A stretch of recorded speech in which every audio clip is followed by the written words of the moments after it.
អូខេសួស្តីអ្នកទាំងអស់គ្នាថ្ងៃនេះមកបង្ហាញអ្នកទាំងអស់គ្នាអំពីការដំឡើងកម្មវិធីមួយដែលមានឈ្មោះថា Python អញ្ចឹងដើម្បីដំឡើងកម្មវិធី Python បានបងប្អូនទាំងអស់គ្នាគ្រាន់តែបើក Google Chrome របស់បងប្អូនទាំងអស់គ្នាមកអូខេបន្ទាប់មកបងប្អូនទាំងអស់គ្នាគ្រាន់តែ search ពាក្យថា Python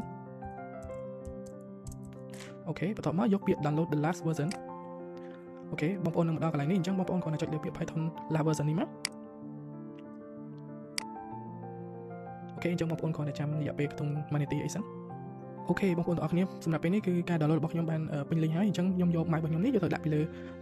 software ដែលខ្ញុំបាន download នេះគឺខ្ញុំគ្រាន់តែចុចលើវានឹងមកនេះវាចេញ show in folder មកបងប្អូនគ្រាន់តែចុចកន្លែងហ្នឹងមកអូខេអញ្ចឹងបងប្អូនទាំងអស់គ្នាចុចកន្លែងនេះពីរដងអូខេវានឹងលោកទាំងមក install Python ហើយសម្រាប់ version 3.14.0 64 bit អញ្ចឹងបងប្អូនគ្រាន់តែចុចលើពាក្យ add python exe នេះមកអូខេអញ្ចឹងបងប្អូនគ្រាន់តែចុចពាក្យ install now មក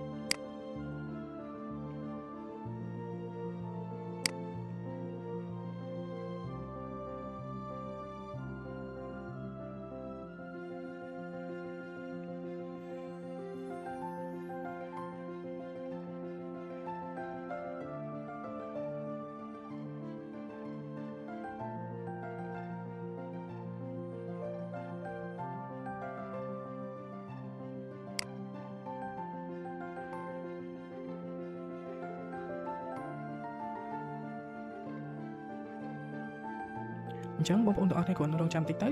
បន្ទាប់ពី install រួចវានឹងចេញពាក្យថា setup was successful អញ្ចឹងបងប្អូនគ្រាន់តែបិទវាមកជាការស្រេចអរគុណបងប្អូនទាំងអស់គ្នាសម្រាប់ការតាមដានវីដេអូមួយនេះជួបគ្នានៅក្នុងវីដេអូក្រោយសូមអរគុណ